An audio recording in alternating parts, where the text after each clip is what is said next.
안녕하세요. 2025학년도 대학 수학능력시험 9월 모의평가 한국지리 해설의 저는 이진웅입니다. 자, 드디어 수능 직전에 마지막 평가원 주간 모의고사인 9월 모의평가가 끝났습니다. 자, 여러분들 그동안 정말 열심히 준비한 상태로 9월 모의평가를 보셨었을 텐데요. 문제는 어땠나요? 저는 사실 3페이지까지 문제 풀면서 이게 9월 모의평가가 맞나? 이런 생각을 했을 정도로 정말 평이한 문제가 나왔거든요. 물론 4페이지 가면은 그래도 조금 어려운 자료들, 조금 까다로운 선지들이 포함이 되어 있었습니다. 그래서 마지막 페이지에 모든 것들을 다 쏟아 부어 놓은 느낌이 들 정도로 마지막 페이지가 그나마 조금 어려웠지만 어쨌든 우리가 그동안 배웠던 내용들을 바탕으로 조금만 생각해보면 충분히 풀이하거나 충분히 해석할 수 있는 자료였기 때문에 문제 자체가 그렇게 막 많이 어려웠을 것 같지는 않습니다. 아무래도 이제 최근에 한국지리 선택자 수가 많이 줄어들다 보니 한국지리가 그렇게 어려운 과목은 아니다. 여러분들 기본적인 내용만 잘 공부해두면 충분히 풀이할 수 있는 문항들이 출제됩니다. 이런 시그널을 줄 의도가 아니었나 하는 생각을 해봅니다. 그래서 저는 이런 생각을 했습니다. 이제 9월 모의평가가 끝나고 나서 정말 70일가량 남은 이 시점에 선택 과목을 바꾸는 친구들이 간혹 있거든요. 그 친구들한테 선생님 이 짧은 기간 동안에 한국지리 가능할까요? 네, 가능합니다! 라고 얘기해주고 싶을 정도의 문항들이었습니다. 또 이렇게 얘기하니까 나는 어려웠는데 이렇게 생각하는 친구들이 있을지도 모르겠지만 아마도 그렇게 많지는 않을 거예요. 만약 이 문제가 어려웠다면 아직도 좀 부족한 겁니다. 개념학습이 잘 되지 않았다라고 보여줄 수 있을 것 같습니다. 자, 조금 까다로웠던 문제를 꼽아본다면 그나마 11번의 기후 문제 좀 까다로웠지만 어쨌든 우리가 1월과 8월 중에 지역 간의 기온 차이는 1월달이 더욱더 크다. 이것만 알고 있으면 충분히 풀 수 있었던 문제였고 보기 자체도 그렇게 어렵진 않았습니다. 그 다음에 13번의 외국인 주민 비율 관련된 문항들도 최근에 많이 나왔던 유형이기 때문에 조금 까다로웠겠지만 그전에 출제되었던 문제들과 조금 차이가 있었던 것은 이번에는 울진이 나왔습니다. 울진. 일반적으로 외국인 근로자가 많은 지역들은 제조업이 발달한 지역인데 솔직히 울진은 제조업이 발달한 지역은 아니죠. 그러니까 울진도 촌락이고 청송도 촌락인데 여기서 조금 혼란이 있었을 수 있었을 것 같습니다. 그런데 울진은 어업 종사자들, 외국인 근로자들이 많아서 외국인 근로자의 비율이 높게 나타나는 곳이다. 이거를 알고 있으면 충분히 풀 수 있었던 문항이고요. 물론 울진도 촌락적인 특성 그리고 청송도 촌락적인 특성이 뚜렷하지만 상대적으로 이쪽에 제가 BYC라고 말씀드렸었죠. 청송은 굉장히 뚜렷하게 촌락의 특색이 뚜렷한 지역이기 때문에 청송이 촌락이구나 이렇게 놓고 풀었다면 충분히 풀이할 수 있지 않았을까 하는 생각을 해봅니다. 그리고 마지막 4페이지에 무한이 나왔습니다. 무한. 그래서 결론부터 얘기하면 나아가 무한이었었는데요.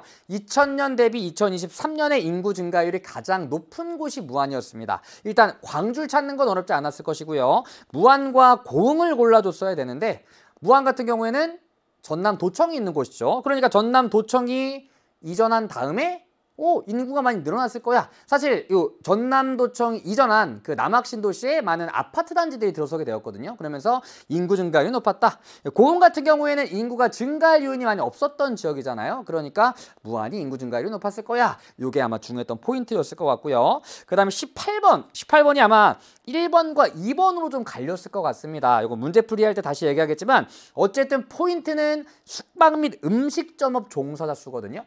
강원 같은 경우에 상대적으로 관광산업이 발달했기 때문에 인구 대비 숙박 및 음식점업 그리고 도소매, 소비자 서비스업의 종사자 비율이 높게 나타나잖아요. 대전 같은 경우에는 인구는 강원과 큰 차이가 없습니다만 이번에 나와 있는 전문 과학 및 기술 서비스업이 발달한 곳이기 때문에 상대적으로 관광산업이 발달한 강원보다는 숙박 및 음식점업 종사자 수가 적다로 갔었어야 되는 겁니다. 근데 대전이 3차 산업 취업자 비율이 가장 높네? 그러면 3차 산업이니까 대전이 가장 많은 거 아니야? 이렇게 생각했던 친구들 1번과 2번이 까다로웠을 것 같습니다. 그 다음 가장 어려웠던 문제는 20번 문항이었습니다. 이 문제가 예전에 한번 나왔던 적이 있었던 문항과 굉장히 비슷한 유형의 문항인데요. 화성과 구미 찾는 건 그렇게 어렵지 않았을 거예요. 그런데 당진과 여술 구분하는 게 조금 어려웠을 수도 있습니다. 그러나 포인트는 이거죠. 최근에 수도권의 인구와 제조업이 충청권으로 이동을 하고 있다. 그래서 충남은 인구와 제조업 성장의 아이콘. 그러면 당진도 충남이니까 수도권과 가깝네. 최근에 공업이 발달했겠구나. 그래서 상대적으로 최근에 종사자가 많이 늘어난 다가 당진이구나 이렇게 구분할 수 있었어야 됩니다. 자, 그래서 이런 문항들이 조금 까다로운 자료와 선지가 좀 나왔지만 전반적으로 나머지 문항들은 굉장히 쉬웠었습니다. 자, 그럼 어쨌든 평가원 주간 모의고사입니다. 평가원은 수능을 출제하는 곳이죠. 어쨌든 평가원이 출제한 시험에서 우리는 앞으로 출제될 수능의 어떤 길잡이를 좀 찾아볼 수 있을 것 같습니다. 그래서 우리 1번부터 차근차근 풀어보도록 하겠습니다. 자, 1번은 고지도와 지리지 관련된 문항입니다. 대동여지도와 택리지가 나와 있죠. 과감하게 대동여지도야 얘는 택리지야를 줬습니다. 물론 주지 않아도 다 알고 있겠지만 일반적으로는 가와 나가 뭐 중에 하나이다, 또는 나는 조선 전기의 뭐 신증동국여지승남 또는 택리지 중에 하나이다, 이런 식으로 제시해 주는데 딱 박아놨죠. 그래서 문제가 더 쉬웠었습니다. 자, 볼게요. 다음 자료는 전주 일대를 나타낸 고지도와 지리지의 일부이다. 가나에 대한 설명으로 옳은 것만을 보기 위해서 고르라고 합니다. 일단 얘는 대동여지도, 조선 후기의 지도입니다. 택리지도, 조선 후기의 지리지가 되겠죠. 그래서 기억, 가와 나는 모두 조선 전기가 아니라 후기에 제작되었다. 틀렸죠. 다음 니은 A. 자, A는 얘입니다. 얘는 뭐냐? 역참이에요. 역참. 제가 여러 번 말씀드렸었죠. 역참 그대로 묻지 않는다. 얘는 교통통신시설이다 이렇게 물어본다. 봉수 같은 경우에는 통신시설이다 이런 표현을 사용한다 그랬습니다. 그래서 역참이니까 역참은 교통통신 등의 기능을 담당하던 시설이 맞습니다. 그래서 니은은 맞는 보기. 다음 거리 묻는 거죠. B에서 C까지의 거리는 40리 이상이다. 자, 요 방점과 방점 사이의 거리가 10리니까 대략 10리, 20리, 30리, 40리 이상이 되겠죠. 그래서 디귿도 맞습니다. 다음 리을. 기억은 가거지 조건 중 인심에 해당한다. 사실 문제 중에 인심이 나오는 경우는 많이 없거든요. 산수나 생리가 많이 나옵니다. 자, 일단 볼게요. 이하천으로 물을 대니 땅이 매우 비옥하다. 요거 하나 주의하라고 말씀드렸던 부분이 있습니다. 일반적으로 우리가 생리라고 하면은 물자 교류의 중요성을 강조했다라고 많이 공부하죠. 그런데 이것뿐만이 아니라 여기에 더불어서 일단 첫째 조건은 비옥한 땅이에요. 왜냐하면 조선시대는 농분사회여서 많은 사람들이 농업에 종사하고 있었기 때문에 일단 땅이 비옥해야 농사가 잘 되니까 얘는 가장 중요한 조건입니다. 여기에다가 추가적으로 물자 교류의 중요성을 강조한 겁니다. 그러니까 결국 기억, 땅이 매우 비옥하다는 생리가 되겠죠. 인심이 아닙니다. 그래서 니은과 디귿이 맞는 보기니까 정답은 3번 골라주면 되겠죠. 역시나 지도와 지리지 문제는 굉장히 쉽게 출제가 됩니다. 과거에 대동여지도가 조금 까다롭게 출제됐던 적이 있었지만 최근에는 그렇게 어렵게 출제되지 않습니다. 쉽게 출제가 된다는 거. 자, 다음 2번으로 가보겠습니다. 2번. 다음은 지형단원 수업 장면의 일부이다. 교사 질문에 옳게 답한 학생을 고르라고 합니다. 자, 일단 자료는 이렇게 나와 있고요. 요 밑에 있는 표가 일반적으로 지형과 관련돼서 자주 나오는 표는 아닙니다. 그런데 이 경우에 얘는 신경 쓰지 않아도 돼요. 질문만 신경을 씁니다. 질문이 맞는지 틀렸는지 맞는지 틀렸는지 확인한 다음에 만약 얘가 예 아니오면 오른쪽에서 예 아니오를 대답한 친구를 찾아주면 되는 거예요. 요거는 처음에 신경 쓸 필요가 전혀 없습니다. 앞에 나오는 질문의 옳고 그름만 판단해 준다. 자, 그럼 볼게요. A부터 C에 대한 질문에 답해 볼까요? 자, A입니다. 지리산 국립공원이니까 얘는 지리산이겠죠. 지리산은 흑산입니다. 그리고 흑산의 기반함은 변성암이고, 변성암은 언제 만들어진 암석? 시원생대에 만들어진 암석이죠. 자, 여러 번 얘기했듯이 암석의 형성 시기는 반드시 정말 90% 이상 전체 선지에 하나쯤은 나옵니다. 암석의 형성 시기 비교하는 거. 다음 설악산 국립공원. 설악산은 악자 들어가 있죠. 바위가 그대로 노출되어 있습니다. 얘는 돌산. 그리고 돌산의 기반함은 화강암. 그리고 화강암은 언제 만들어진 암석? 중생대에 만들어진 암석. 다음 고성 공룡 발자국 화석지. 자, 요일 때는 경상 누춘군이 분포하는 곳입니다. 그래서 경상 누춘군은 중생대에 만들어졌죠. 그리고 공룡 발자국이 찍혀 있다. 얘는 중생대에 만들어진 퇴적암이라는 얘기죠. 퇴저감. 그래서 중생대에 많은 공룡이 살았었고 그때 살았던 공룡들이 발자국을 남겨놓았다.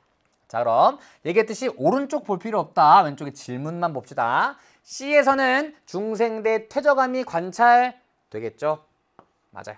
다음 A는 B보다 흑산은 돌산보다 식생밀도가 높나요? 네, 사진만 봐도 알 수가 있죠. 얘는 그대로 암석이 노출되어 있지만 얘는 식생이 빽빽하게 자리 잡고 있습니다. 그래서 식생밀도는 흑산이 돌산보다 높아요. 이것도 맞네요. 다음 A는 C보다 기반함의 형성 시기가 이른가요? 자, A는 변성함이 기반함이고 변성함은 C 원생대, 얘는 중생대에 만들어진 거니까 A가 C보다 형성 시기가 이르죠? 그럼 다 맞아. 예 골라준 갑이 정답이 됩니다. 이 경우에 오른쪽에 절대 신경 쓰지 말자. 정답은 1번입니다. 역시 쉬웠던 문제. 다음 3번도 지형 관련된 문항입니다. 자, 3번 해안지형 관련된 문항인데요. 아주 기본적인 내용이죠. 다음 자료는 온라인 게시판의 일부이다. 가나에서 주로 나타나는 지형을 A부터 D에서 고르라고 합니다. A부터 D는 사빈, 석호, 파식대, 해식동 중에 하나라고 합니다. 그리고 그림도 나와 있는데 친절하게 밑에 설명도 적어 놓았습니다. 자, 파랑이 깎은 평탄면, 파랑에 의해 깎여 나가서 넓고 평탄하게 만들어진 A는 파식대입니다. 다음 B, 역시 파랑이 만든 동굴, 바다에서 침식에 의해 만들어진 동굴, 얘는 해식동. 다음 C, 파랑이 쌓은 백사장, 파랑이 모래를 쌓은 거겠죠? 사빈입니다. 다음 사주로 막힌 호수, 어쨌든 포인트는 사주가 형성되어 있다는 거죠. 모래가 퇴적되어 만들어진 길쭉한 둥 모양의 지형, 얘는 석호가 되겠죠. 사주로 막힌 호수가 되는 거니까. 자, 그럼 파랑이 깎아서 만들어졌어요. 침식에 의해 만들어집니다. 침식 지형이에요. 해식동 역시 파랑이 여기를 깎아내서 만들어졌습니다. 침식에 의해 만들어진 지형. 다음 C는 파랑이 쌓아놨네. 얘는 퇴적에 의해 만들어진 지형. 다음 석호, 만의 입구를 사주가 가로막았어요. 사주가 퇴적되어 만들어진 거죠. 자, 왼쪽으로 가서 가나에서 나타나는 지형을 스케치하고 해시태그도 붙여보아요. 자, 가는 바다에서 육지 쪽으로 쏙 들어가 있는 만입니다. 나는 육지에서 바다 쪽으로 툭 튀어나와 있는 고지죠. 만에서는 파랑 에너지가 분산됩니다. 고지에서는 파랑 에너지가 집중되죠. 그럼 상대적으로 파랑 에너지가 집중되는 고지는 파랑 에너지가 분산되는 만보다 파랑이 더 강하게 영향을 미칩니다. 그래서 침식 지형이 만들어지게 되는 거죠. 그래서 나에 만들어진 지형은 침식에 의해 만들어진 AB. 반면 만에서는 파랑 에너지가 분산되기 때문에 파랑의 퇴적작용에 의해 만들어진 사빈. 그리고 석호는 사주가 입구를 가로막은 거기 때문에 여기는 역시 만에서 만들어지겠죠. 그래서 가는 CD, 나는 AB입니다. CD, AB. 정답은 5번 골라주면 되겠죠. 그래서 고지에서는 파랑 에너지가 집중된다. 만에서는 파랑 에너지가 분산된다. 이런 내용을 알고 있으면 충분히 풀 수 있는 문제고 우리가 해안지형 공부할 때 가장 처음에 공부하는 내용입니다. 가장 기본적인 내용들. 다음 4번은 신재생에너지 관련된 문항입니다. 최근에 에너지 자원 파트에서 신재생이 많이 나오고 있습니다. 그런데 신재생 같은 경우에 최근에 많이 성장하고 있는 에너지다 보니까 이런 문제 통계 자료의 변화가 좀 심합니다. 그래서 최근에 신재생 관련된 문제에 통계가 막 어렵게 나오는 경우 많이 없습니다. 기본적인 분포 또는 신재생 에너지의 기본적인 특징들을 묻는 문제가 많이 나오거든요. 자, 이 4번 문항 또한 신재생 관련된 문항인데 굉장히 쉽게 출제가 되었죠. 자, 오른쪽에 볼게요. 자, 수력, 그리고 태양광, 그리고 풍력입니다. 풍력. 자, 일단 풍력 발전이 많이 이루어지는 곳은 어디가 있었죠? 네, 제주 있었죠. 제주. 그리고 해안가에서 강원, 그리고 경북에서도 풍력 발전이 많이 이루어지고 있습니다. 태양광 하면 일사가 강하고 일조량이 많은 남부 평야 지역, 특히나 전남, 전북이 아주 대표적이다.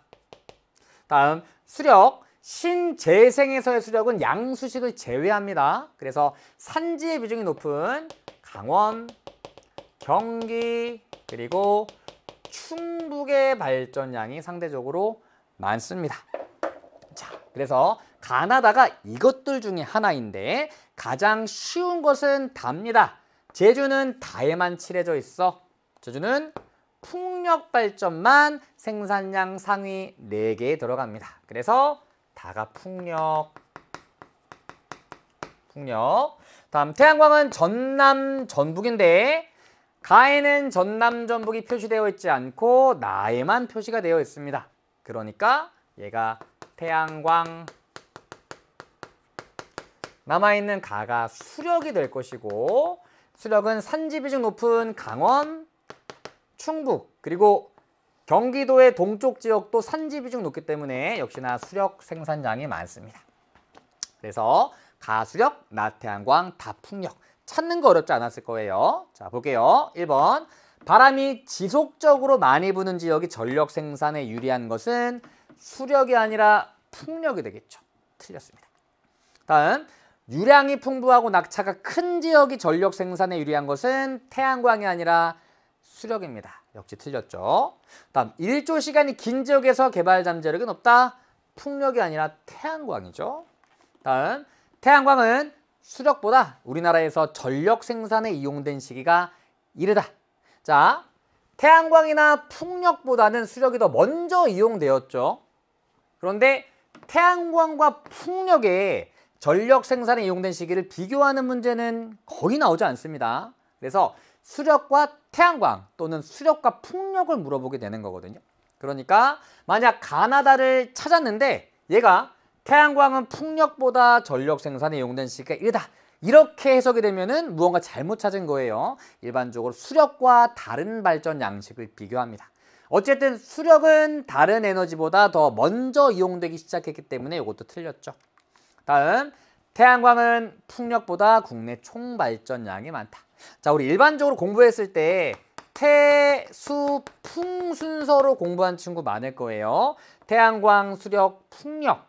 자, 수력은 큰 변화가 없습니다. 이 발전량이 등락이 좀 있긴 하지만 큰 변화 없어. 많이 증가하거나 많이 감소하진 않았습니다. 반면 태양광과 풍력은 꾸준히 증가했는데 태양광의 증가율이 훨씬 더 높죠. 그래서 태양광이 현재 생산량 가장 많습니다.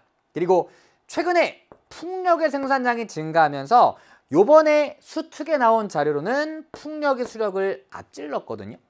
근데 이렇게 최근에 통계가 바뀐 경우는 이 2등과 3등의 순서를 알고 있느냐를 묻는 문제는 잘 내지 않습니다. 논란의 여지가 있기 때문에. 어쨌든 태양광은 다른 에너지들보다 생산량이 많다. 이렇게만 알아두시면 될 것 같습니다. 그리고 요번에 수능 특강에 있는 자료 다시 한번 확인해 보시고요. 그래서 태양광은 풍력보다 국내 총발전량이 많으니까 정답은 5번이 되겠죠. 신재생 문제에 굉장히 쉽게 출제가 되었다. 자, 1페이지 굉장히 수월했죠. 자, 그래서 1페이지 수월했구나. 2페이지로 넘어갔는데 2페이지도 굉장히 수월했습니다. 자, 볼게요. 5번 문제입니다. 보죠. 다음 글은 주요 작물의 특성에 관한 것이다. 가부터 다에 대한 설명으로 옳은 것을 고르래요. 자, 맹류, 쌀, 채소 중에 하나입니다. 읽어볼게요. 가는 가나다. 자, 우리나라에서 가장 많이 생산되는 곡물로, 자, 여기에서 혹시나 함정에 빠진, 함정이 아니죠. 실수한 친구가 있을 수도 있을 것 같습니다. 우리나라에서 가장 많이 생산되는 작물은 뭐예요? 채소입니다. 생산량 가장 많은 건 일단 종류도 많고 1년에 여러 번 수확하기도 하는 채소가 생산량이 가장 많잖아요. 근데 우리나라에서 가장 많이 생산되는 농작물이 아니라 곡물이에요, 곡물. 채소는 곡물이 아니잖아요. 그러니까 생산되는 곡물? 채소인가?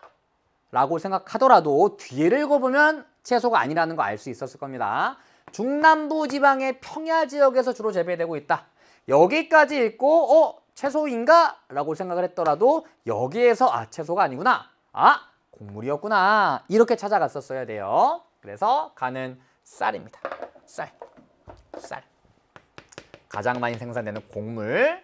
식생활 변화와 농산물 시장 개방 등으로 쌀의 1인당 소비량과 재배 면적이 감소하였죠.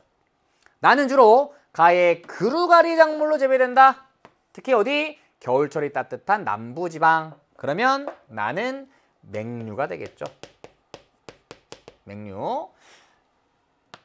쌀과 함께 대표적 주곡작물로 인식되었으나 1980년에 비해 맹류의 재배 면적과 생산량이 아주 많이 감소하였죠. 최근에 많이 소비하지 않으니까. 자, 다는 식생활 변화에 따른 소비 증가로 생산량이 증가하였다. 자, 그러니까 쌀과 대비되는 거죠. 1인당 소비량 감소, 얘는 생산량 자체가 증가하였습니다. 그리고 대도시 주변과 원교 농촌 지역에서도 상업적으로 재배되고 있다. 원교 농촌은 사실 최근에는 잘 다루지 않는 개념이거든요. 옛날에는 농촌을 전통 농촌, 그리고 또 뭐 있죠? 근교 농촌 있죠. 그리고 원교 농촌까지 다뤘었습니다. 최근엔 잘 다루지 않아서 저도 이제 교재에서 뺐었는데요. 전통 농촌 우리가 알고 있는 주로 주곡작물 재배하는 농촌입니다. 이 근교 농촌의 교는 도시를 의미하죠. 그러니까 근교는 도시와 가까운, 원교는 도시와 먼이란 뜻이거든요. 쉽게 얘기하면. 자, 그럼 이 근교와 원교는 뭐냐면 어쨌든 도시에 판매되는 상품 작물을 재배하는 농촌들을 근교 또는 원교라고 부릅니다. 그래서 도시에 판매하는 상품 작물을 재배하는데 도시와 가까우면 근교, 도시와 멀면 원교라고 많이 불렀었거든요. 그래서 원교 농촌 같은 경우에는 상대적으로 대도시와의 접근성이 좋은 지역, 또는 기후적으로 어떤 농작물을 재배하기에 굉장히 유리한 특성을 갖고 있는 지역, 그런 곳들이 원교 지역입니다. 대표적으로 고위평탄면은 유리한 기후 조건을 갖추고 있는 곳입니다. 뭐죠?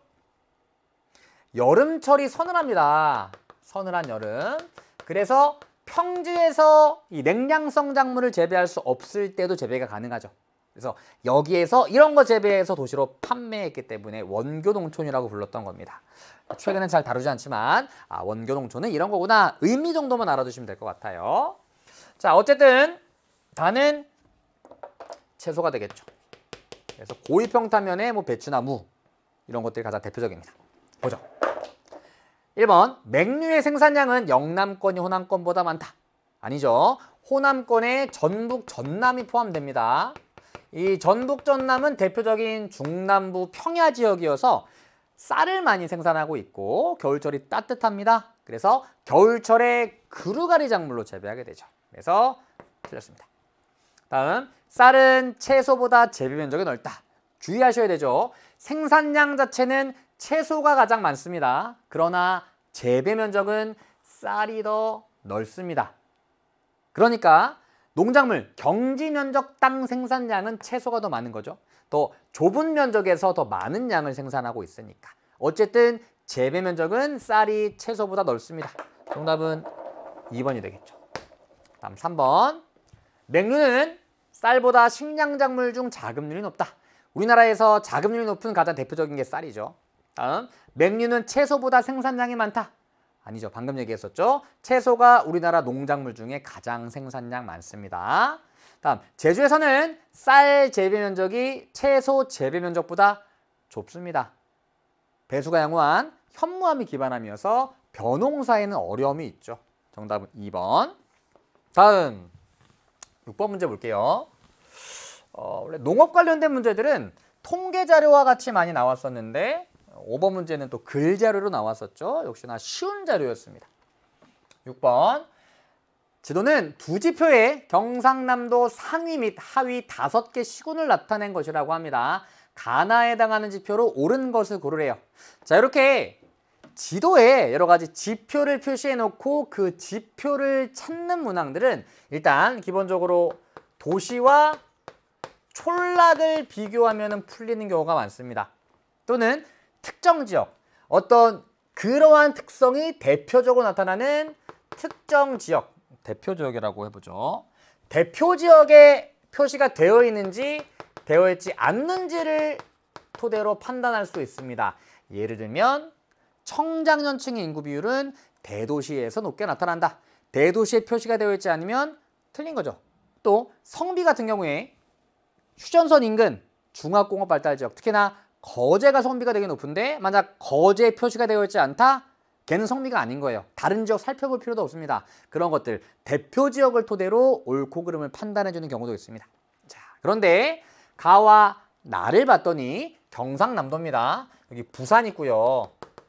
부산 옆에 있는 김해와 양산, 그리고 창원, 거제 이런 지역들은 도시적인 특성이 나타나는 지역들입니다. 그리고 경상남도의 북서쪽 요 내륙 지역은 전반적으로 촌락의 특색이 뚜렷한 지역들이거든요. 그런데 가와 나가 굉장히 대비가 되죠. 뭐야?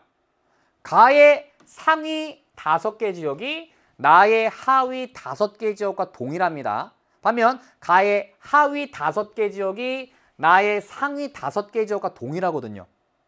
그러면 가는 김해 양산 비롯한 도시에서 높게 나타나는 지표구나. 반면 나는 내륙 지역에 촌락에서 높게 나타나는 지표구나. 기본적으로 이렇게 나눠볼 수가 있죠. 그래서 주택 중 아파트 비율은 도시, 얘도 도시. 반면 농가 비율은 촌락에서 높게 나타나는 지표예요.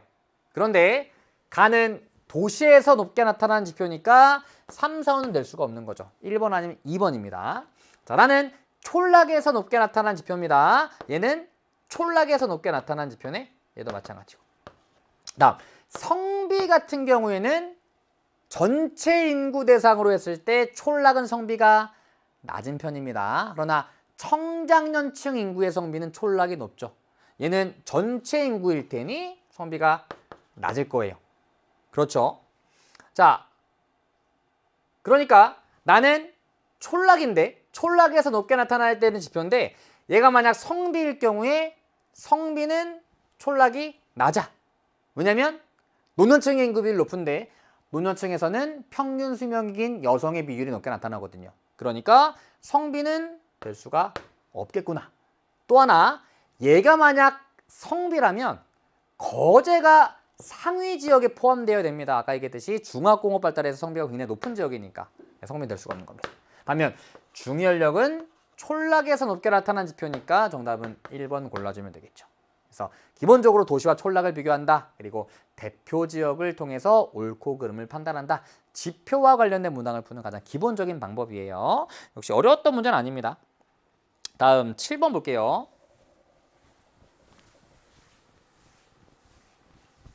북한 관련된 문제입니다. 자료는 북한의 자연환경을 탐구한 보고서 일부이다. 가나 지역을 지도에서 골라보라고 합니다. 역시나 쉬운 지역들이 나왔죠. 자, 여기 한반도에 뿔이 2개가 있다. 오른쪽의 뿔에는 뭐가 있죠? 여기 백두산 있습니다. 백두산. 왼쪽 뿔은 한반도에서 연교차 가장 큰 압록강의 중간에 있다. 중강진입니다. 중강진. 그리고 백두산에서 약간 또 하면 이쪽에 청진이 있고요. 걔보다 좀 더 위에요. 여기 나선이라고 볼 수 있습니다. 그러면 보죠. 한반도에서 가장 높은 산이 있는 지역, 한반도에서 가장 높은 산은 백두산. 그러면 가는 B가 되겠네. 다음, 한반도에서 기온의 연교차가 가장 큰 지역, 중강진이죠. A가 되겠네. 정답은 3번. 끝이죠. 굉장히 쉬웠던 문제. 다음 8번 보겠습니다. 자, 8번은 우리나라 영역 관련된 문항인데요. 최근에 요 영의 기점 관련된 내용들이 많이 출제가 되고 있습니다. 뭐 까다롭게 출제된 적도 있었고요. 그런데 요 문항은 그렇게 어렵진 않았었는데 어쨌든 요 영의 기점이 무엇인지 의미를 좀 잘 알아두시면 좋을 것 같습니다. 그리고 가거도가 이번에 수특이 몇 번 언급이 됐었거든요. 물론 가거도가 어딘지 몰라도 문제는 충분히 풀 수 있었지만 가거도란 섬이 어떠한 특징을 갖고 있는지 이것도 한번 정리해 두시면 좋을 것 같습니다. 읽어볼게요. 2023년 올해의 섬 가거도. 우리나라 영의 기점은 총 23개로 영의 폭을 측정하는 시작점이다. 여기까지 일단 볼게요. 자, 영의 기점이 총 23개인데 영의 기점을 연결하는 직선은 통상기선에 해당한다.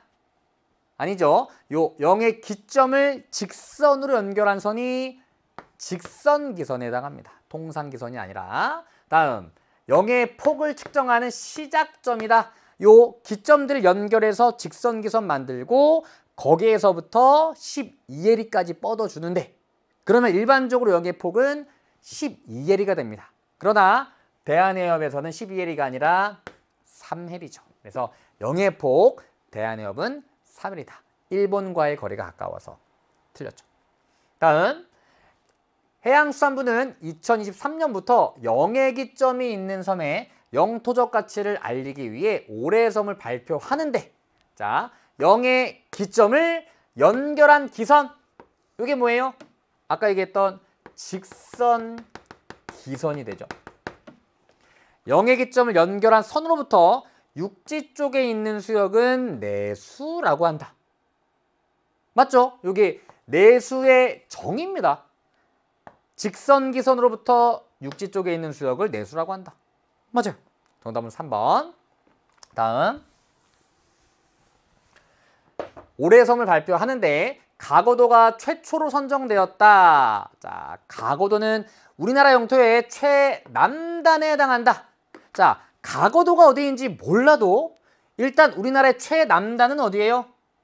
가거도가 아니라 마라도입니다. 그래서 가거도가 어딘지 몰라도 옳지 않음을 알 수가 있습니다. 그런데 친절하게도 전남 신안군에 속한 가거도의 북위 34도 2분 49초, 동경 125도 7분 22초 지점에는 0의 기점이 표시된 첨성대 조형물이 있대요. 가거도의 위도가 북위 34도래요. 우리나라는 위도상으로 북위 33도에서 43도 사이에 위치하고 있기 때문에 가장 남쪽 최남단은 북위 33도 지점입니다. 그러나 가거도는 34도에 위치하고 있다고 하니 얘는 최남단이 아님을 다시 한번 확인해 볼 수가 있는 거죠. 얘는 우리나라의 최남서단에 위치하고 있는 섬이에요. 다음 가거도 서쪽 약 47km 상에 있는 가거초에는 가거초, 암초란 얘기입니다. 이어도에 이어 두 번째로 해양과학 기지가 건설되어 있다. 이게 이어도, 가거초, 옹진초라는 곳에 해양과학기지가 건설되어 있습니다. 어쨌든 5번, 이어도는 0의 기점 중에 하나가 아니죠. 우리나라가 관할하고 있는 섬, 종합해양과학기지를 설치해 놓은 섬, 수중암초 정도로만 기억해 두시면 됩니다. 정답은 3번이에요. 자, 8번도 조금 까다로운 부분이 있었을 수 있겠지만 어쨌든 쉬웠던 문제. 그리고 9번은 지도문항이었는데요. 역시 쉬웠죠. 지도문항이 9월쯤 되면은 그래도 정답률이 꽤나 높아지게 되거든요. 6모까지는 뭐야, 이런 문제가 오답률이 이렇게 높다고? 그때는 지도학습이 잘 안 된 친구들이 많기 때문에 지도 문제를 어려워하는 친구들이 많습니다. 근데 9월부터는 지도문항의 정답률이 굉장히 높아지고요. 수능되면 더 높아집니다. 아마 이 문제도 지도문항이지만 9월이니까 정답률이 꽤 높았을 것이라고 생각이 됩니다. 지도부터 볼까요? A 어디죠? A는 춘천입니다. 춘천. 다음, 강원의 북쪽에 5개 있는 지역 중에 가운데 있는 곳이 국토 정중앙인 양구는 강원의 북쪽 5개 지역 중에서도 가운데 있어요. 얘가 양구예요. 그리고 양구 서쪽에는 화천, 동쪽에 인제입니다. 내린천 유명하고요. 대암산 용립도 유명한. 다음, 고속버스 타고 양양에 간 강동삼이었죠. 강릉. 다음 이는 평창입니다. 보죠. 이 지역은 주로 해발고도 700m 내외 산지에 위치해 있다. 그래서 여기 그 슬로건이 해피 700입니다. 해발고도 700m 정도가 인간이 거주하기에 가장 선선하고 좋은 환경이다. 이렇게 슬로건을 내세우고 있죠. 해피 700. 영동 고속국도 개통 이후 고랭지 농업이 발달하였다. 왜? 대도시와의 접근성이 좋아지면서 영동 고속국도를 통해서 채소 같은 것들을 신선하게 공급할 수 있게 되었기 때문이죠. 최근 고속철도가 개통되면서 접근성이 더욱 향상되었다. 지형과 기후의 특징을 살려 겨울 스포츠와 관련된 관광산업이 발달해 있습니다. 스키 탈 수 있는 리조트도 많고요. 또한 2018년 동계올림픽 개최지로도 유명하다. 끝났네요. 마스코트 눈동이 어디예요? 평창 5번입니다. 다음 10번 볼게요. 자, 10번은 도시 내부 구조 관련된 문항인데요. 도시 내부 구조 관련된 문항들이 원래 거의 서울로만 출제가 되다가 최근에는 대구와 부산 관련해서도 출제가 되고 있습니다. 그래서 아직 서울까지밖에 학습하지 못했던 친구들은 조금 까다로울 수 있었던 부분들이 있었지만 워낙에 최근에 대구와 부산도 많이 다루고 있기 때문에 이 정도는 다 알고 있었을 것이라고 생각을 합니다. 자, 일단 볼게요. 지도는 내구의 주간 인구 지수를 나타낸 것이라고 합니다. A부터 D에 대한 설명으로 옳은 것 고르래요. 자, A는 중구입니다. 중구. 주간 인구 지수가 무려 321입니다. 주간 인구가 상주 인구보다 3배 이상 많다는 거죠. 다음 B는 강봉원, 여기 노원구예요. 노원구 86. 100이 안 되네. 여기는 주간 인구보다 상주 인구가 많은 곳이죠. 왜? 주거 기능 발달한 외곽 지역이기 때문에 그렇죠. 중구는 도심이죠. 업무 기능 발달했다. 다음 부산입니다. D가 169예요. 자, 서울 같은 경우에는 서울 가운데 위치하고 있는 도시의 중심에 위치하고 있는 중구와 종로구가 도심이거든요. 근데 부산의 경우에는 항구를 중심으로 발달한 도시이기 때문에 도심이 도시 중심에 있는 게 아니라 여기 위치하고 있습니다. 얘가 중구예요. 중구도 도심이죠. 서울의 중구, 부산의 중구. 다음 여기는 강서구입니다. 강서구. 그리고 강서구 동쪽에 두 구가 있는데요. 위에 있는 구가 사상구예요. 사상, 모래 위에 있다. 얘는 사하구입니다. 이 부산의 낙동강 하구가 위치하고 있죠. 거기에 삼각주가 발달되어서 모래가 많이 쌓여 있는데 모래가 쌓여 있는 곳 중에 위에 아래다. 어쨌든 강서구, 사상구, 사하구의 공통점 중에 하나는 무엇이 발달했다는 것이죠? 여기 제조업이 발달한 곳이다. 제조업. 그런데 최근에 여기 사상구, 사하구에 또 아파트 단지들이 많이 들어서고 있다고 합니다. 어쨌든 서울에서 여기 영구, 금, 특히 금천구가 제조업이 발달한 지역으로 많이 출제가 되잖아요. 부산에서는 강서구, 사상구, 사하구가 제조업이 발달한 지역들로 많이 출제가 됩니다. 볼게요. 1번. 중구는 노원구보다 상주 인구가 적습니다. 얘는 업무 기능 발달한 도심, 얘는 주거 기능 발달한 외곽 지역이니까. 다음. 노원구는 중구보다 통근, 통학, 유입 인구가 많대요. 아니죠. 얘는 특히나 주간 인구 지수가 100이 안 됩니다. 주거 기능이 발달했고 상대적으로 업무 기능이 미약한 곳이기 때문에 통근, 통학, 유입 인구는 중구가 많습니다. 다음 C는 D보다 제조업 사업체 수가 많다. 아까 얘기했듯이 사하구는 제조업이 발달한 곳입니다. 그러니까 중구보다 제조업 사업체 수가 많겠죠. 그래서 이 문항 같은 경우에는 사하구에 대해 잘 모르는 친구들은 3번 선지가 정답인지 잘 몰랐던 친구들도 있었을 거예요. 하지만 4, 5번이 또 그렇게 어렵지 않았었거든요. 자, D는 A보다 금융 및 보험업 사업체 수가 많대요. 금융 및 보험업? 대표적인 생산자 서비스인데 업무 기능이기도 하고. 그러면 도심인 부산 중구, 도심인 서울 중구 모두 금융 및 보험업 사업체 수 많은 거 아니야? 맞아요. 부산에서도 다른 구보다는 중구에 좀 집중되어 있을 것이고요. 서울에서도 중구가 금융 및 보험업 사업체 수가 많은 편이겠죠. 둘 다 맞네? 어떻게 비교하지? 자, 그런데 금융 및 보험업은 대표적인 생산자 서비스에 해당합니다. 생산자 서비스는 어디에 집중되어 있다? 수도권. 수도권 중에서도 서울에 집중되어 있습니다. 그러니까 생산자 서비스에 해당하는 금융 및 보험업 사업체 수는 부산 중구보다는 서울 중구에 더 많겠죠. 그래서 틀렸습니다. 다음, D는 C보다 초등학교 학생 수가 많다. 아니죠. 여기는 도심이고 사하구는 제조업 발달했지만 최근에 아파트 단지도 많이 들어서고 있다. 이것도 틀렸습니다. 정답은 3번이 되는 거죠. 자, 여기까지 우리 반환점을 돌아 11번부터 다시 20번까지 풀어보도록 하겠습니다. 자, 앞서 열문항보다는 뒤쪽에 있는 열문항이 조금 더 까다로운 문항들이 좀 있습니다. 자, 11번 볼게요. 그래프는 지도에 표시된 네 지역의 A, B 식이 평균 기온 차이를 나타내는 것이라고 합니다. 가부터 라에 대한 설명으로 옳은 것만을 보기 위해서 고르래요. 그리고 A, B는 각각 1월과 8월 중에 하나이고요. 자, 지도부터 보면 여기 평양입니다. 여기는 원산, 얘는 인천이 되겠죠. 얘는 강릉입니다. 자, 그럼 먼저 A, B 중에 누가 1월이고 누가 8월인지 찾아야 됩니다. 자, 여기 나와 있는 그래프는 평균 기온 차이를 나타내는 그래프인데 평균 기온 차이는 해당 지역의 평균 기온에서 네 지역의 평균 기온을 뺀 것입니다.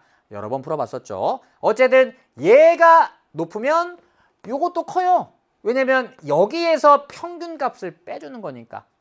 그러면 A 평균 기온 차이는 가가 가장 크다, 라가 가장 작다. 그 얘기는 A 시기에 가의 기온이 가장 높고 라의 기온이 가장 낮다는 얘기입니다. 요 평균 기온 차이는 기온이 높으면 커지는 거니까. 자, 그럼 A와 B 시기의 평균 기온 차이를 비교해 보면, 자, A는 평균 기온 차이가 이렇게 큰 편이지만 B 시기에는 지역별 평균 기온 차이가 별로 크지 않습니다. 바꿔 얘기하면 B보다 A 시기에 지역 간의 평균 기온 차이가 크다. 그 얘기는 B보다 A 시기에 지역 간의 기온 차이가 크다는 얘기거든요.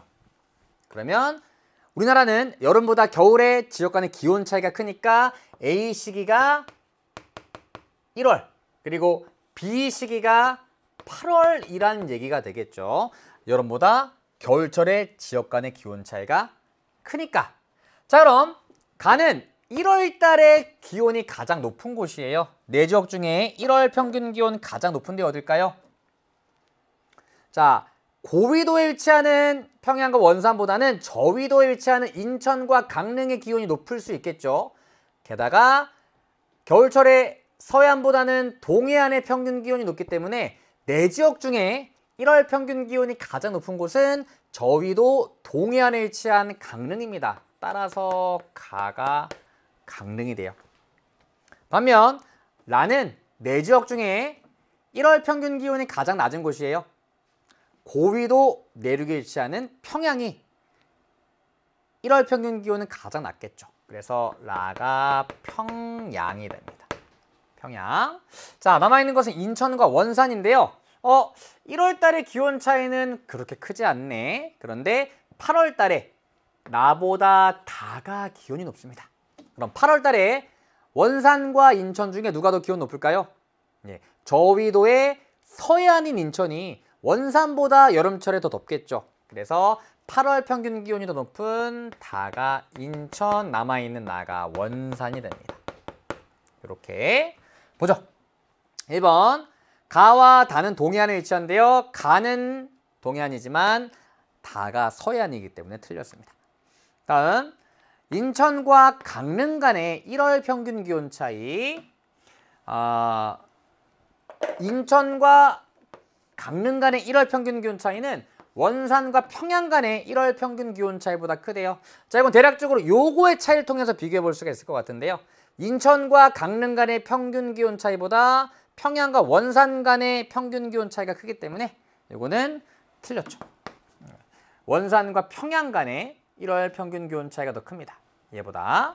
다음 인천은 평양보다 연강 수량이 많대요. 자, 평양은 대동강 하류에 위치해서 연강 수량이 적은 소지입니다. 그러니까 인천이 평양보다 연강 수량 많겠지. 이것은 맞습니다. 다음 평양은 강릉보다 기온의 연교차가 크다. 평양은 강릉보다 고위도이면서 내륙입니다. 강릉은 저위도의 동해안이기 때문에 기온 연교차는 평양이 더 크겠죠. 그래서 리을도 맞습니다. 정답은 디귿 리을 5번 골라주시면 되겠네요. 11번에 5번. 자, 이 문항은 조금 까다로웠을 수 있겠지만 그동안에 워낙에 많이 나왔었던 유형의 문항이기 때문에 충분히 풀이할 수 있었을 것이라고 생각을 합니다. 어쨌든 우리나라는 여름보다 겨울철에 지역 간의 기온 차이가 크다. 그걸 바탕으로 먼저 1월과 8월부터 찾은 다음에 각 지역을 연결해가는 문제였습니다. 다음 12번 보겠습니다.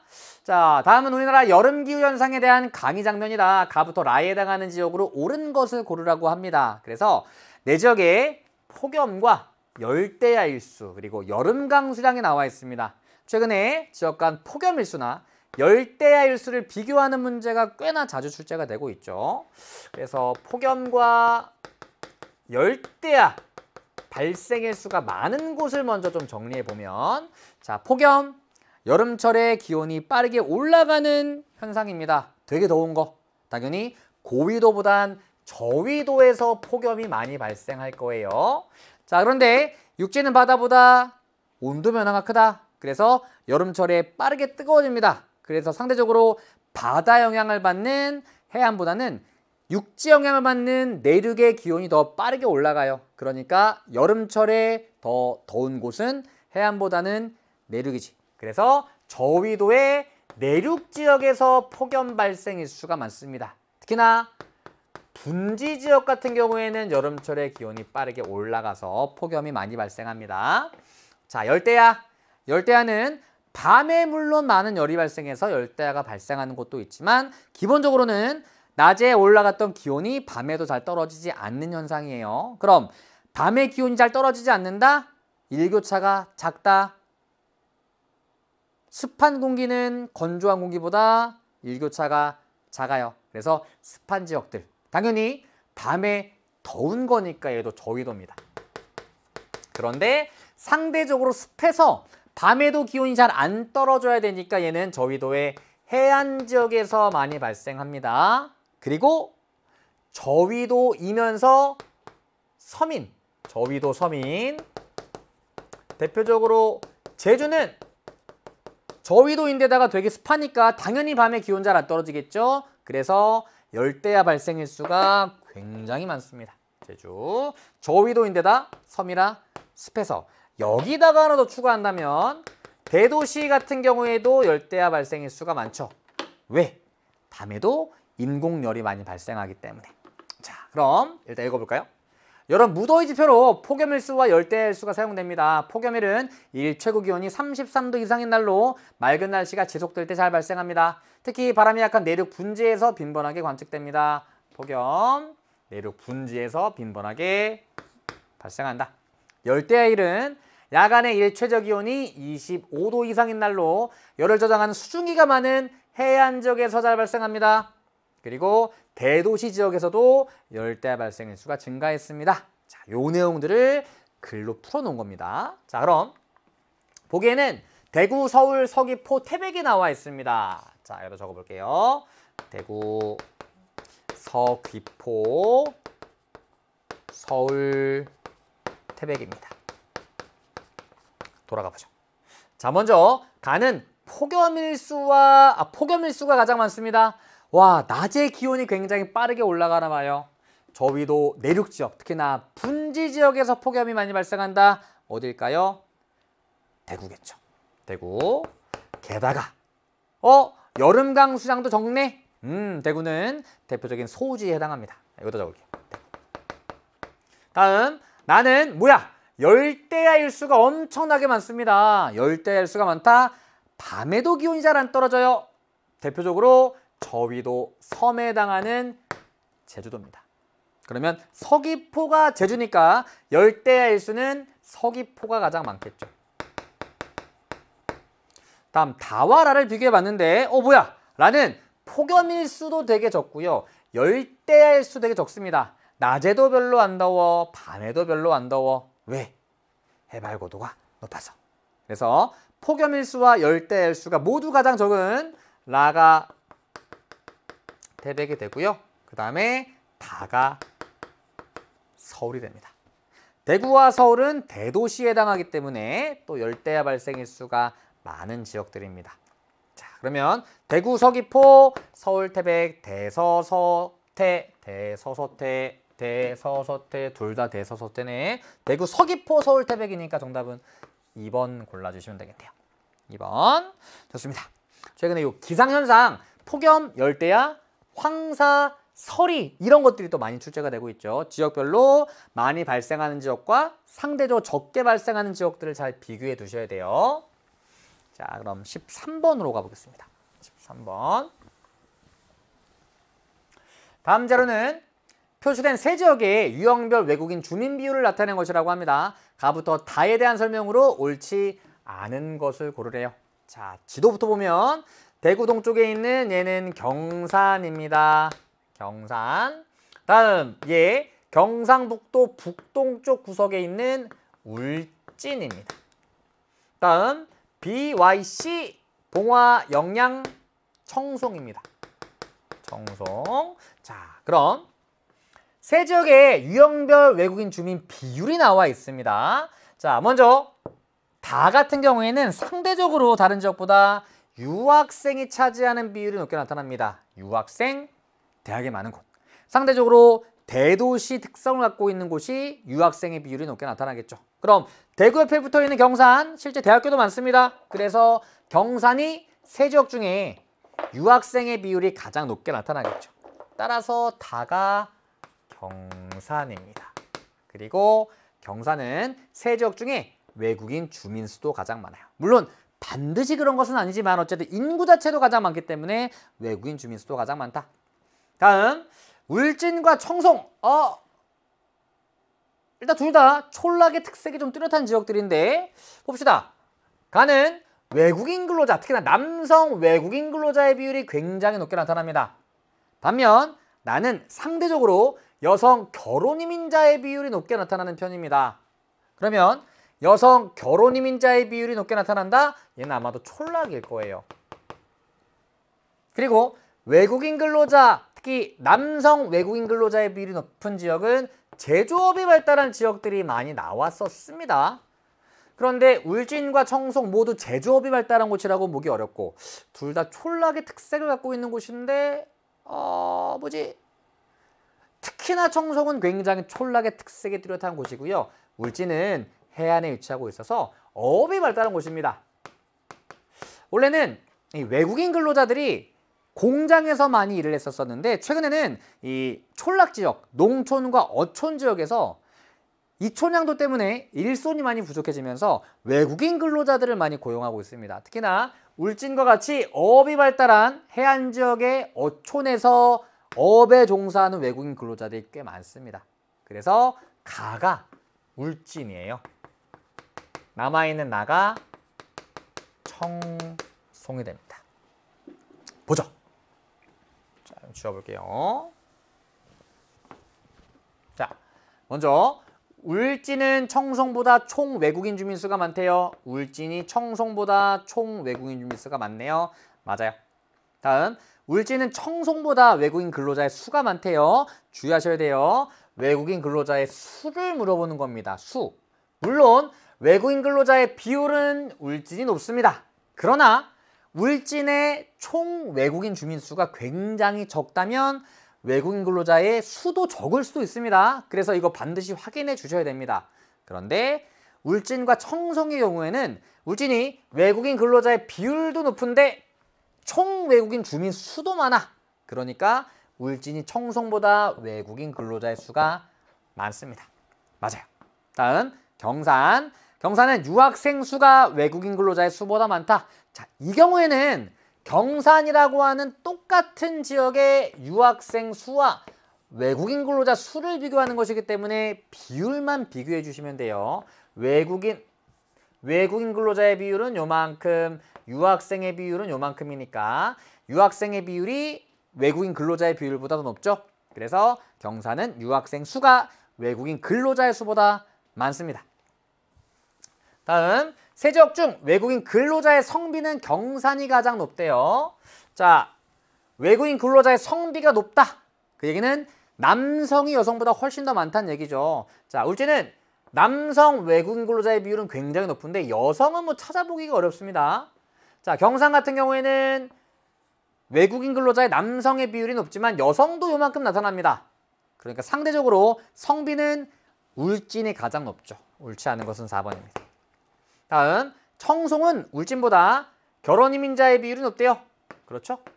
정답은 4번. 옳지 않은 거. 이 문제가 조금 까다로울 수 있었다. 울진과 청송 때문에. 자, 다음 14번 보겠습니다. 14번은 지명 관련된 지역지리 문제입니다. 다음 글은 충청북도에 대한 것이다. A부터 C 지역에 대한 설명으로 옳은 것을 고르래요. 자, 충청이란 지명은 A의 앞글자인 충, 어디예요? 충주죠. 다음 B의 앞글자인 청에서 유래하였다. 청은 청주죠. 그래서 충주와 청주는 모두 오늘날까지 충청북도의 핵심 도시인데 국가 균형 발전을 위해 기업 도시와 혁신 도시가 충청북도에 조성되어 있습니다. 기업 도시는 충주에 있죠. 혁신 도시는 어디에 있죠? 예, 진천과 음성의 경계에 충북 혁신 도시가 위치해 있습니다. C는 진천. 보죠. 충청북도 도청수대지는 청주입니다. 다음, 청주에는 오송생명과학단지가 위치한다. 오송은 청주시 오송읍이에요. 오송이 청주에 속한 점. 그러니까 정답은 2번. 다음, 진천은 서울과 지하철로 연결되어 있지 않죠. C는 A보다 인구가 적습니다. 충주시 진천군이에요. 다음, 국제공항은 충주, 청주 모두에 있는 게 아니라 청주에 있죠. 옳은 것은 2번입니다. 다음 15번. 다음 자료는 세 지역의 풍향을 나타내는 것이다. 가식에 대한 나식의 상대적 특성으로 옳은 것만을 보기위해서 고르래요. 자, 1월과 7월입니다. 굉장히 쉬운 문제죠. 자, 가는 남풍 계열 바람 비율이 높다. 이게 7월이고. 나는 지역에 따라 차이가 있지만 북풍, 북서풍의 비율 높다. 1월입니다. 여름 계절풍, 겨울 계절풍의 풍향을 나타내는 것입니다. 그러면 7월에 대한 1월의 특징을 찾는 겁니다. 1월, 평균 상대 습도가 낮죠. 북풍 계열의 바람이 탁월합니다. 니은 맞고. 열대 저기압의 통과 횟수는 7월에 더 많고요. 시베리아 기단의 영향은 1월에 더 많이 받습니다. 리을 맞죠. 니은 리을. 정답은 4번입니다. 아주 쉬운 문제죠. 이런 문제 틀리면 큰일 납니다. 자, 뒤로 가겠습니다. 16번. 보죠. 다음 자료는 지도에 표시된 호남권 세 지역의 인구 특성에 대한 설명이다. 가부터 다에 대한 설명으로 옳은 것을 고르래요. 일단 지도부터 보면 얘는 광주, 얘는 고흥입니다. 그리고 얘는 무안이죠. 무안, 영광, 굴비, 함평, 무목볼래, 무목포 이렇게 되는 거죠. 무안입니다. 자, 보죠. 호남권에서 2023년 기준 총인구가 가장 많은 곳은 호남권 인구 1위 도시는 광주죠. 150만. 따라서 가가 광주. 자, 나는 호남권에서 2000년 대비 2023년 인구 증가율이 가장 높대요. 무안도 촌락인 것 같고 고흥도 촌락인 것 같은데 인구 증가율이 누가 높지? 자, 여러 번 얘기했었죠. 인구 증가율이 높다는 얘기는 뭔가 인구가 늘어날 만한 요인이 있었기 때문에 높게 나타나는 경우가 많습니다. 기업 도시나 혁신 도시가 조성되었다던가 또는 제조업이 발달했다던가 또는 도청이 입주했다던가. 자, 무안은 전남 도청 소재지입니다. 전남 도청. 안창수 전무가. 청춘이라 내가 포기했지. 안창수 전무가. 무안이죠, 무안. 전남 도청 소재지. 그래서 이 전남 도청이 2005년에 목포시와 무안에 걸쳐 있는 남학신도시로 이전을 했거든요. 거기에 또 도청 주변에 많은 아파트 단지가 들어서면서 무안이 인구 증가율이 호남권에서 요 기간 동안 가장 높게 나타납니다. 그래서 나가 무안이에요. 전남 도청이 있다. 도청 주변으로 사람들이 모여들었겠네. 인구 증가율이 높았을 거야. 자, 고흥 같은 경우에는 반도라는 좀 한계점도 있고요. 전형적인 촌락의 특성이 나타나는 대표적인 곳입니다. 물론 나로 우주 센터가 있고 유자 유명하지만 촌락의 특색이 뚜렷하다. 그래서 노년층 인구 비율은 고흥이 가장 높습니다. 보죠. 가는 다보다 청장년층 성비가 높대요. 요거 주의하셔야 되죠. 자, 고흥은 촌락입니다. 촌락은 전체 인구의 성비는 높나요, 낮나요? 낮아요. 왜? 평균 수명이 긴 여성들이 여기 많이 거주하고 있습니다. 왜냐면 노년층의 인구 비율이 높게 나타납니다. 그러니까 노년층의 인구 비율 자체가 높은데 노년층에서는 상대적으로 남성들이 많이 돌아가신 할아버지들이 많고 할머니들이 많이 남아있다 보니까 성비가 굉장히 낮게 나타나는 거죠. 그러나 청장년층에서는 다른 현상이 나타나죠. 자, 청장년층 같은 경우에는 남성과 여성 중에 특히나 여성들이 많이 빠져나갑니다. 촌락이 아무래도 농사일이 힘들기도 하고 여성의 취업 기회가 좀 상대적으로 도시보다 적은 편이기도 하고 그래서 여성들이 많이 유출되면서 남성들이 남겨지게 되죠. 그 결과 청장년층에서 극심한 성비 불균형이 나타나는데 여성들이 빠져나가고 남성들만 남았으니까 성비가 되게 높게 나타나게 되는 거죠. 그래서 청장년층 성비가 높은 지역이 세 군데. 먼저 중화공업 발달 지역, 그리고 휴전선 인근, 또 하나가 촌락입니다. 반면 광주는 대도시예요. 대도시는 서비스업이 발달해서 여성들의 취업 기회가 많은 편이기 때문에 성비가 낮습니다. 따라서 광주는 고흥보다 청장년층 성비가 낮아요. 다음, 나는 가보다 출생아 수가 많대요. 자, 출생아 수는 기본적으로 인구 자체가 많으면 출생아 수도 대체적으로 많을 수밖에 없습니다. 그런데 무안보다 광주가 인구가 훨씬 많기 때문에 출생아 수는 광주가 더 많습니다. 다음, 노령화 지수는 무안보다 고흥이 높겠죠.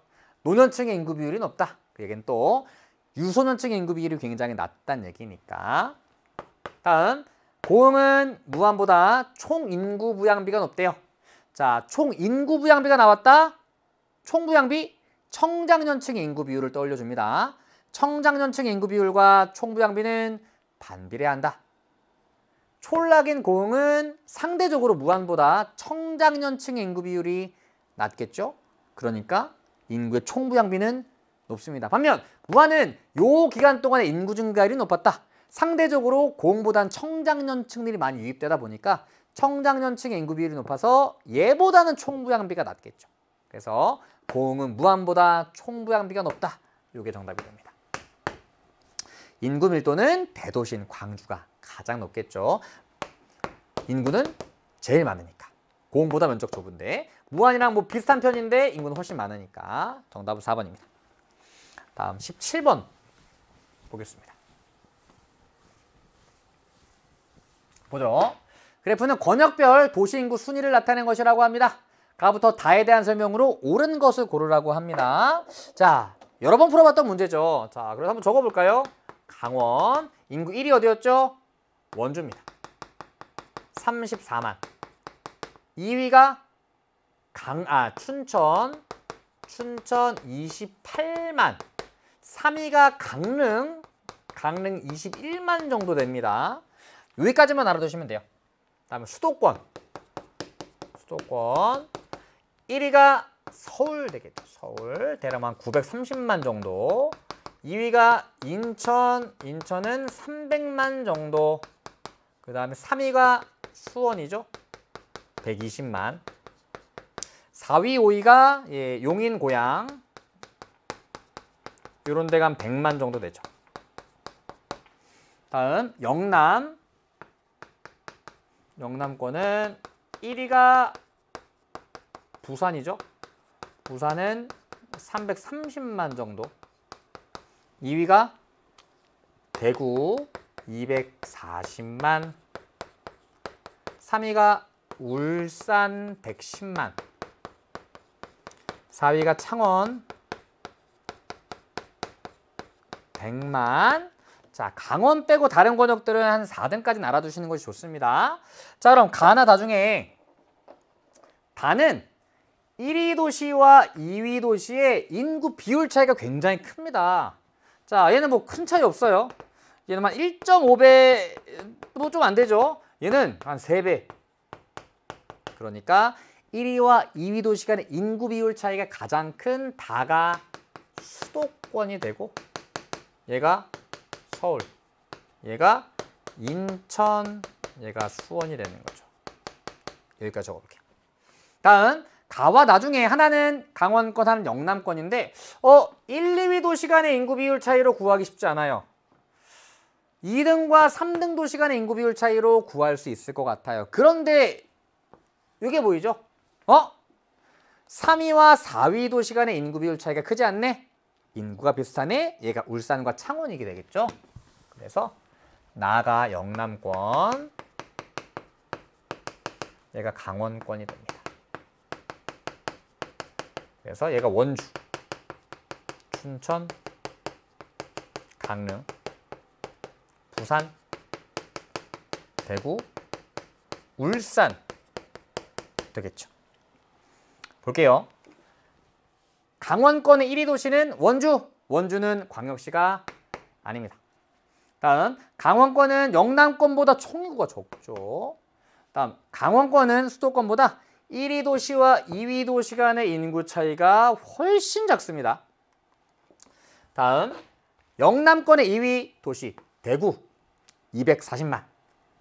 잘못했죠. 수도권의 인구 2위 도시 인천 300만. 영남권의 2위 도시 대구가 240만. 인천이 대구보다 인구가 많습니다. 정답은 4번이 되죠. 그리고 영남권과 수도권은 행정구역 경계가 맞닿아 있지 않습니다. 그래서 수도권, 영남권, 호남권, 충청권까지 각 권역별 인구 순위를 잘 기억해 두셔야 되고요. 인구 수까지 좀 알아두셔야 돼요. 자, 여러분 얘기했었죠. 이거 암기하는 게 아니라 자주 보다 보면 익숙해집니다. 이제 꽤나 많은 친구들이 익숙해졌을 거라고 생각을 합니다. 정답은 4번. 다음 18번 볼게요.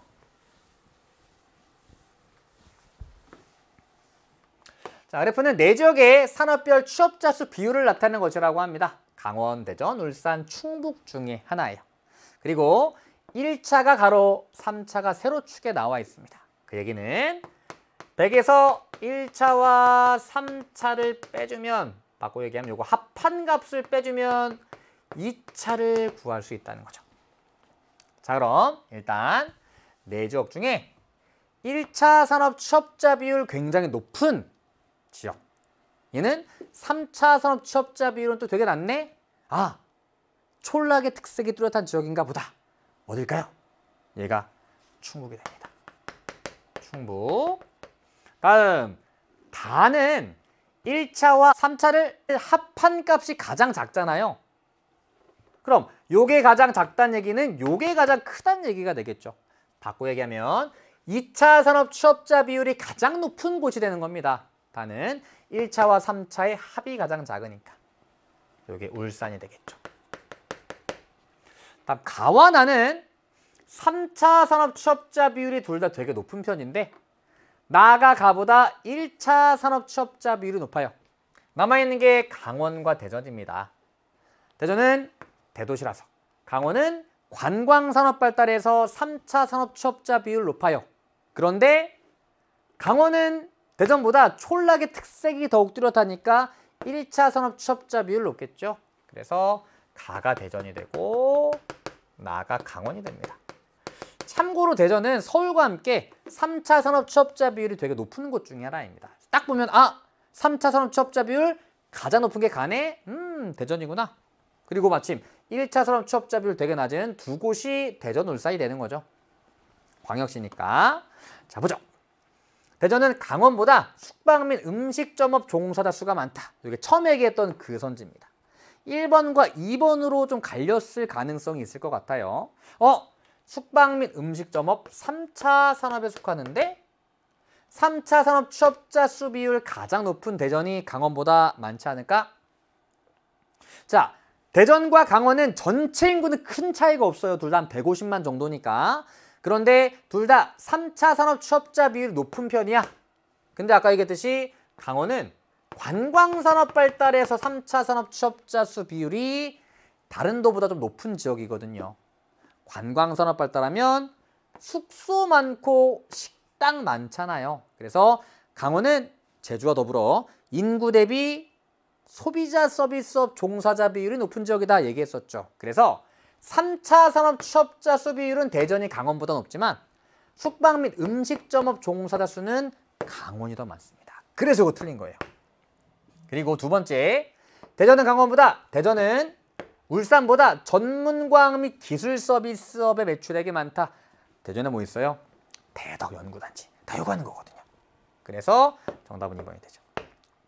다음, 강원은 울산보다 1인당 지역내 총생산이 적겠죠. 모든 시도 중에 1인당 지역내 총생산 1등이 울산이니까. 다음, 충북은 울산보다 지역내 2차 산업 취업자 수 비율이 높다. 아까 얘기했었죠. 100에서 2개 합을 빼준 게 2차 산업 취업자 수 비율인데 울산이 1차와 3차 합친 값이 가장 작으니까 2차 산업 취업자 수 비율이 가장 높습니다. 그리고 가와 나가 아니라 가와 라가 충청권에 포함됩니다. 정답은 2번. 주의하자. 관광산업 발달한 강원은 숙박 및 음식점업 종사자 수가 상대적으로 많은 편이다. 다음 19번 볼게요. 자, 화산 지원 관련된 문항인데 역시 쉬웠던 문제죠. 자, 가나 지역에 대한 설명으로 옳은 것을 고르래요. 자, 가에는 제석 오름 나와 있네. 제주도입니다. 그리고 C는 제주도의 하천. C도 이제 오름이 되겠죠. B는 제주도의 순상 화산체가 되겠죠. 경사가 완만한 산록부입니다. 다음 나는 한탄강 그려져 있고 넓은 논이 펼쳐져 있네요. 용암대지죠. 그리고 이제 이쪽이 용암대지가 되겠죠. 볼게요. 제주도의 A는 화구의 함몰로 형성된 칼데라다. 칼데라 우리 공부했던 거 울릉도의 나리분지밖에 없어요. 가의 B는 석회암이 풍화된 붉은색의 토양이 널리 분포한다. 이건 석회암 풍화토고요. 당연히 석회암 분포 지역에 석회암 풍화토가 있을 텐데 제주도는 현무암에 기반하는 경우가 많죠. 들었습니다. 다음 가의 C는 자유공유하천이다. 자, 제주도 같은 경우에는 일단 하계망의 발달이 굉장히 미약합니다. 배수가 양호한 주상절리 발달이 탁월한 현무암이 기반함이어서 그래서 이 하방 침식이 굉장히 활발하게 일어나서 하천 주변에 절벽이 많이 만들어져 있어요. 그래서 측방 침식이 상대적으로 좀 어려운 하천들이 많고요. 기본적으로 유량 자체가 적은 특히나 건천들이 많습니다. 자유공유하천이라고 보기 어렵죠. 다음 나의 D는 현무암질 용암이 지각이 갈라진 틈을 따라 분출해 형성된 용암대지의 일부입니다. 다음 나의 한탄강은 비가 내릴 때만 일시적으로 물이 흐르는 하천. 요거를 우리는 뭐라고 하죠? 건천이라고 합니다. 그러나 한탄강은 건천이 아닙니다. 정답은 4번입니다. 자, 마지막 문제. 자, 마지막 문제가 조금 어려울 수 있었는데요. 볼게요. 자, 가와라에 대한 설명으로 옳은 것을 고르래요. 제조업 종사자 수의 변화가 나와 있는데 구미당진 여수 화성 중에 하나라고 합니다. 자, 그동안 이런 비슷한 유형의 문제 꽤 풀어봤을 거예요. 일단 가장 눈에 띄는 친구는 가네요. 요 기간 동안 제조업 종사자 수가 엄청 빠르게 증가했습니다. 어딘가요? 최근 전자조립공업이 엄청나게 발달하고 있는 화성입니다. 다음 나다라가 조금 어려웠을 수도 있는데요. 일단 다는 최근에 종사자가 조금 증가했네 라는 증가하긴 했지만 큰 변화는 없어요. 나의 경우는 증가하다가 최근에 좀 감소하고 있습니다. 일단 남아있는 구미당진 여수 중에 구미가 인구 자체가 제일 많기도 합니다. 게다가 전자조립공업이 발달하면서 빠르게 성장한 공업도시입니다. 그런데 요거 한번 수능 특강인가 완성에 나왔던 적이 있죠. 최근에 구미가 제조업 종사자 수가 감소하고 있어요. 구미에 있던 많은 전자조립 업체들이 수도권 쪽으로 많이 이동을 하고 있거든요. 그래서 기본적으로 세 지역 중에 전자조립공업 발달한 구미가 제조업 종사자 수가 가장 많은데 최근에 전자조립공업이 다른 지역들로 이전하면서 종사자 수가 감소하고 있다. 그래서 나가 구미다. 이렇게 찾아가고요. 다음 당진과 여수의 구분이 조금 힘들었을 수도 있는데 일단 두 지역 중에 먼저 제조업이 성장한 곳은 여수입니다. 여기 이제 70년대 전으로 석유화학 단지가 들어서게 되면서 공업이 성장한 곳입니다. 그러나 그 이후로는 사실 뚜렷하게 또다시 제조업이 발달하면서 종사자 수가 증가할 만한 요인이 많이 없었습니다. 당진 같은 경우에는 제철공업 발달한 곳이고 90년대 또 2000년대 지나면서 제철공업이 엄청나게 발달하기 시작을 했죠. 특히나 충남에 위치해 있으면서 수도권에 많은 제조업체들이 충남 지역으로 이전을 함에 따라 당진 쪽으로도 최근에 많이 이전을 하고 있거든요. 그리고 최근에도 산업단지를 막 조성하면서 최근에도 제조업체들 빠르게 증가하고 있는 곳이 바로 당진입니다. 자, 그리고 우리 여러 번 얘기했었죠. 최근에 충청권의 수도권 인접지역 충남은 인구와 제조업이 성장하고 있다. 그 중에 하나가 당진이잖아요. 그래서 두 지역 중에 2000년대 제조업 종사자가 더 빠르게 증가한 곳은 수도권과 인접해 있는 당진이겠구나. 남아있는 나가 여수겠네. 이렇게 정리해 볼 수가 있습니다. 보죠. 2021년 제조업 종사자 수는 화성이 구미보다 많습니다. 화성은 당진보다 지역 내 제조업 종사자 수에서 1차 금속 제조업이 차지하는 비율이 낮죠. 당진이 제철공업 발달한 곳이니까. 구미는 화성보다 자동차 제조업 출하액에서 차지하는 비율이 높대요. 화성은 전자조림뿐만이 아니라 기아자동차에 있어서 자동차 공업도 발달한 곳입니다. 그러니까 구미보다 자동차 출하액 비율이 높겠죠. 다음, 구미는 여수보다 전자조립 사업체 수가 많죠. 전자조립 공업 발달한 곳이니까. 다음, 가부터라 중에 2001년에 비해 2021년 제조업 종사자 수가 가장 많이 증가한 지역은 화성입니다. 영남권이 아니라 수도권에 위치합니다. 정답은 4번입니다. 자, 여기까지 우리 20문항 모두 풀어봤습니다. 처음에 얘기했듯이 마지막 네 번째 페이지가 조금 까다로웠습니다. 자료라던가 선지들이 좀 까다로웠던 내용들이 있었지만 어쨌든 공부한 내용 바탕으로 충분히 해결할 수 있는 자료와 선지였다고 생각을 합니다. 자, 여기까지 해서 9월 모의평가가 끝났습니다. 저는 사실은 좀 희망찬 마음을 좀 갖게 되었는데요. 이제 6월도 그랬고 9월도 그랬고 전반적으로 한국지리 문제들을 좀 쉽게 출제하려고 많이 노력하고 있구나. 그러면 아마도 이제 물론 변별력을 갖춰야 되긴 하겠지만 수능 문제도 그렇게 어렵게 출제되진 않을 것 같다. 그리고 기본 개념을 꼼꼼하게 공부한 친구들이라면 어쨌든 풀 수 있는 문제를 출제하는구나 이런 생각이 들었습니다. 여러분들도 남아있는 기간 동안 부족한 부분들 많이 보완해가면서 수능에서 좋은 결과 얻으시길 바랍니다. 고생 많으셨습니다. 남아있는 기간 열심히 노력해서 좋은 소식 들려주세요. 자, 수능 화이팅! 안녕!